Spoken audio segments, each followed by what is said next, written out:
یہ تھا دنیا کی تاریخ کا سب سے بڑا ڈیٹا لیک، جس کی بنیاد پر حکومتیں تک ہل گئیں۔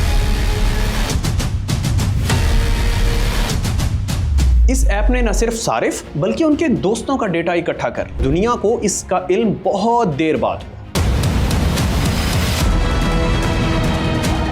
گفتگو کے دوران تل حنان اور اس کی ٹیم نے یہ دعویٰ کیا کہ وہ دنیا بھر میں صدارتی سطح کے 33 انتخابات میں مداخلت کر چکے ہیں۔ قید میں موجود عمران خان کی آواز کا اے آئی کلون تیار کیا۔ یہ اے آئی کے ذریعے تیار کردہ وائس ڈیپ فیک تھا۔ اے آئی اور ڈیپ فیک ٹیکنالوجی نے اس عمل کو پہلے سے کہیں زیادہ تیز اور قابل یقین بنا۔ یہ پوری کہانی اس حقیقت کی طرف لے کر جاتی ہے کہ ہمارا ڈیٹا آج کسی بھی حد تک محفوظ نہیں رہا۔ یہ 10 اپریل 2018 کا دن تھا۔ واشنگٹن میں امریکی سینٹ کا حال کھچا کھچ بھرا ہوا تھا۔ امریکی سینٹ کے اس حال میں مارک زکربرگ غیر معمولی خاموشی کے ساتھ بیٹھے ہوئے تھے۔ یہ وہ جگہ نہیں تھی جہاں وہ عام طور پر نظر آتے ہیں، نہ کوئی لانچ ایونٹ، نہ کوئی ٹیک کانفرنس، بلکہ قانون سازوں کے ساتھ حلف کے ساتھ۔ خود ان کی موجودگی اس بات کا اشارہ تھی کہ یہ کوئی معاملہ معمولی نہیں ہے۔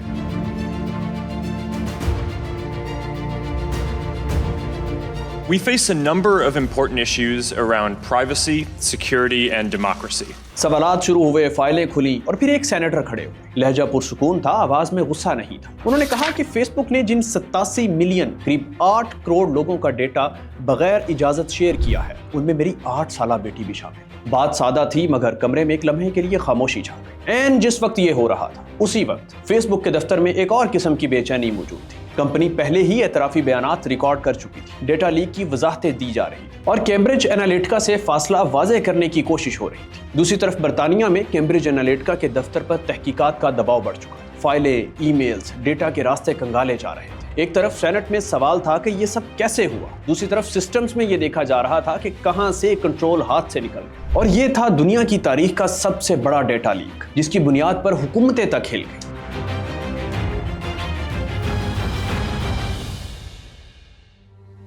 2013 کا سال تھا۔ فیس بک پر ایک نئی ایپ بن رہی تھی اور اسے تیار کرنے والا برطانیہ سے تعلق رکھنے والا ماہر نفسیات اور ڈیٹا ریسرچر الیگزینڈر کوگن تھا۔ ایپ کا نام دس از یور ڈیجیٹل لائف رکھا گیا۔ بظاہر یہ ایک سادہ سی پرسنالٹی کوئز تھی۔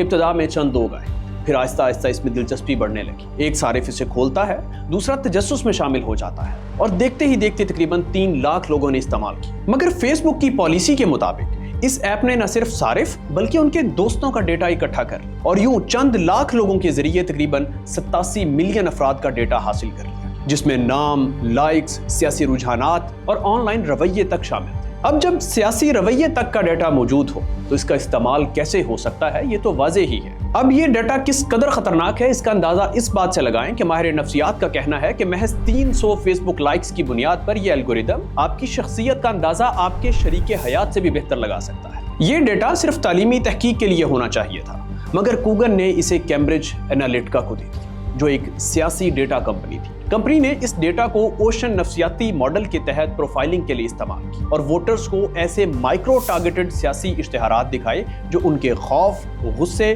اور جذبات پر اثر ڈالے۔ فیس بک کو 2015 میں اس ڈیٹا کے غلط استعمال کا علم ہو گیا تھا، مگر کمپنی نے صرف کاغذی یقین دہانیاں لے کر معاملات دبانے کی کوشش کی اور عوام کو آگاہ ہی نہیں کی۔ اصل حقیقت 2018 میں اس وقت سامنے آئی جب برطانوی اخبار دی گارڈین اور امریکی میڈیا نے وسل بلور کرسٹوفر وائلی کی گواہی شائع کی، جس کے بعد عالمی سطح پر ہلچل مچ گئی۔ مارک زکربرگ کو امریکی کانگریس میں طلب کر لیا، فیس بک پر بھاری جرمانے عائد ہوئے، کیمبرج انالیٹکا بند ہو گئی اور دنیا بھر میں ڈیٹا پرائیویسی، صارف کی رضامندی اور سوشل میڈیا کی طاقت پر ایک نئی اور سنجیدہ بحث کا آغاز ہو گیا۔ کیمبرج انالیٹکا کوئی واحد کیس نہیں جس کے ذریعے عوام کو کنٹرول کیا گیا اور حق کے راہ دہی سے محروم کیا گیا۔ اگر کیمبرج انالیٹکا کو ڈیجیٹل سیاست کا پہلا جھٹکا کہا جائے تو ٹیم جارج کا انکشاف اسی کہانی کا اگلا اور زیادہ خطرناک باب بنتا ہے۔ دونوں واقعات الگ الگ ضرور نظر آتے ہیں، مگر ان کی جڑ ایک ہی ہے، یعنی سوشل میڈیا، ڈیٹا اور انسانی نفسیات کو سیاسی ہتھیار میں بدلا۔ ٹیم جارج کا معاملہ بنیادی طور پر 2009 کے بعد سے 2023 تک پھیلا ہوا سمجھا جاتا ہے، مگر دنیا کو اس کا علم بہت دیر بعد ہوا۔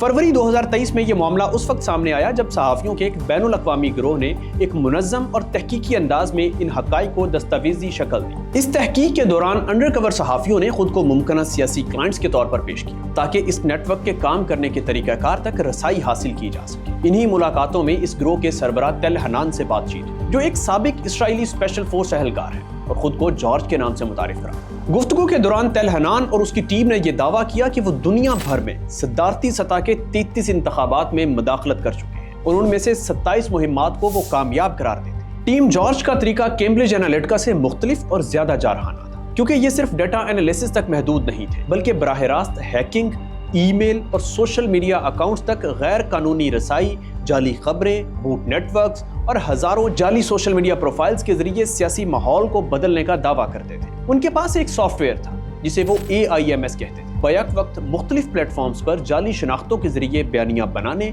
और फैलाने के लिए इस्तेमाल होता था। वहां जाने वाले सहाफ़ियों ने ऐसे शवाहिद भी देखे जिनमें सियासी कारकुनान के अकाउंट्स हैक होने, निजी मालूमात लीक होने और इंतखाबी बयानिए को अचानक मोड़ दिए जाने के शवाहिद मौजूद थे। ये इंकिशाफ इसलिए गैर मामूली था क्योंकि ये पहली बार साबित हुआ कि इंतखाबात में मदाखलत अब किसी रियासत या खुफिया इदारे तक महदूद नहीं रही, बल्कि ये एक मुनज़्ज़म निजी कारोबार बन चुका है जो खामोशी से खिदमात फरोख्त करता है। और अब तो बात बहुत आगे बढ़ चुकी है। अब ये वो मरहला है जहां कहानी महज डेटा बोर्ड्स या खुफिया नेटवर्क से आगे बढ़कर मसनूई ज़हानत यानी आर्टिफिशियल इंटेलिजेंस को बतौर हथियार दिखाती है। जनवरी 2024 में अमेरिका की रियासत न्यू हैम्पशायर में एक गैर मामूली वाक़या पेश आया जब डेमोक्रेट वोटरों के फ़ोन पर हज़ारों खुदकार कॉल्स मौसूल।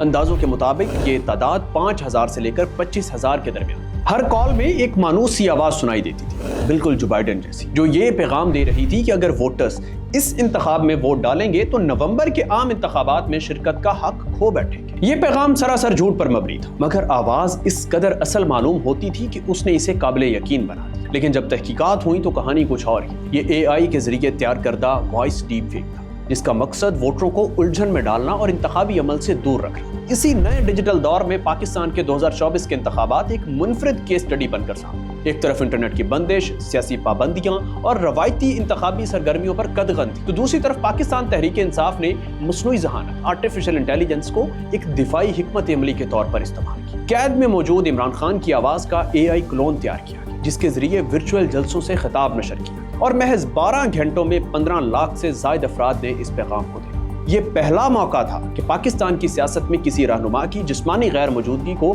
AI के जरिए इस तरह पूरा किया जिसने पाबंदियों के बावजूद सियासी पैगाम रसानी को मुमकिन बनाया। लेकिन इसी टेक्नोलॉजी का एक तारीक रुख भी नुमाया हुआ जहां ख्वातीन सियासतदानों को खास तौर पर निशाना बनाया। पंजाब की इस वक्त की वज़ीर आला मरियम नवाज और वज़ीर इत्तलात अज़मा बुखारी से मंसूब AI से तैयार करदा नाजेबा और निजी नोयत की जाली वीडियो सोशल मीडिया पर फैलाई गई जिनका मकसद सियासी इख्तलाफ नहीं बल्कि किरदार कुशी, तज़हीक और आवामी साख को नुकसान पहुंचाना। डिजिटल राइट्स फाउंडेशन ने एक रिपोर्ट शाया की जिसके मुताबिक पाकिस्तान में डेटा प्रोटेक्शन एक्ट ही मौजूद नहीं। इसी वजह से सियासी नेटवर्क्स को वोटर्स के निजी मोबाइल नंबर तक रसाई हासिल रही, जिसके बाद शहरियों को बराह रास्त रोबो कॉल्स और खुदकार पैगामात के जरिए निशाना बनाया गया जो प्राइवेसी की संगीन खिलाफ वर्जी थी। अब एक बात तो वाज़ेह है कि AI अब महज एक जदीद टेक्नोलॉजी नहीं बल्कि जमहूरी अमल, अवामी राय और सियासी अखलाकियात के लिए एक संगीन चैलेंज बन चुका है। पहले झूठ को फैलाने के लिए वक्त और वसाइल दरकार होते थे, अब चंद सेकंड में मानूस आवाजें और काबिले यकीन चेहरे तख्लीक करके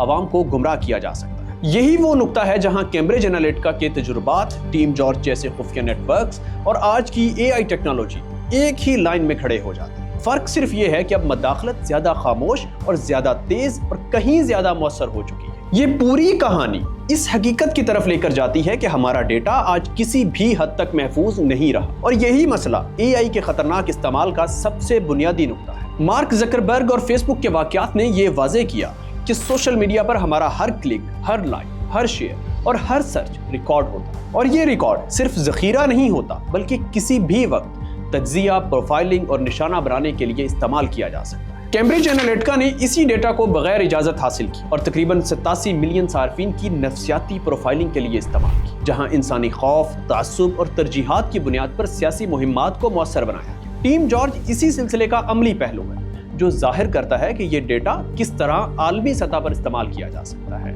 उनके खुफिया नेटवर्क्स ने दुनिया भर में 33 सदारती इंतखाबात में मुदाखलत की और 27 में उनका मानना है कि कामयाबी भी हासिल की। यहाँ सिर्फ डेटा जमा करना या तज्जिया करना काफी नहीं था, बल्कि हर राय दहिंदा को मखसूस हदफ बनाना, उनके जहनों को उलझाना मकसूद था। AI और डीप फेक टेक्नोलॉजी ने इस अमल को पहले से कहीं ज्यादा तेज और काबिल यकीन बनाया, क्योंकि अब मसनूई आवाजें, वीडियोस और चेहरे इंसान को ये महसूस ही नहीं होने देते कि उसे धोखा दिया जा रहा है। अमेरिका की न्यू हैम्पशायर में होने वाली हजारों रोबो कॉल्स इस सिलसिले की एक वाज़ेह मिसाल है, जहां एक जानी पहचानी आवाज वोटर्स को ये झूठ बोलकर खौफजदा कर रही थी कि अगर वोट दिया तो आम इंतखाबात में शिरकत का हक खत्म हो जाए। अब यहाँ से जमहूरी अमल अंदर से कमजोर पड़ता है, अवामी एतमाद खत्म होता है और फैसला वाकई अवाम के हाथों से निकलकर एल्गोरिदम्स के रखो करम पर आ जाता है। असल मसला ये नहीं कि AI इस्तेमाल हो रही है या डीप फेक्स फैलाई जा रही है, असल मसला ये है कि हमारी शनाख्त, हमारे खौफ, हमारी तरजीहात और हमारा डेटा महफूज नहीं है। और जब ये सब ताकतवर टेक्नोलॉजी के हाथ में चले जाते हैं तो जमहूरियत,